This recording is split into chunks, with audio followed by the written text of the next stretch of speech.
সোমবার দিন আমরা ফিরে এসেছিলাম আবারও হলদিয়াতে।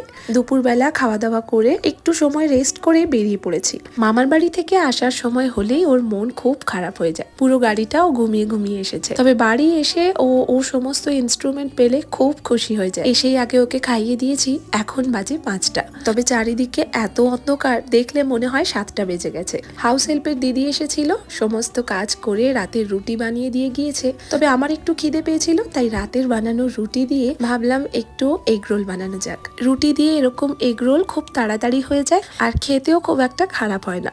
এরপর শ্রীহুর সাথে বেশ অনেকটা খেলাধুলো করলাম। ওকে এখন খাইয়ে দিয়ে নিয়ে চলে এসেছি বিছানায়। বাইরে এখন খুব ঠান্ডা, তাই বেডরুমেই বেশিরভাগ সময়টা ওকে এখন রাখি। তবে এত ঘুম পাড়ানোর চেষ্টা করেও কিন্তু কিচ্ছু লাভ হয়নি। ওর বাবা ডিউটি থেকে ফেরার পর ওর সাথেই ও খেলাধুলোয় মেতেছিল।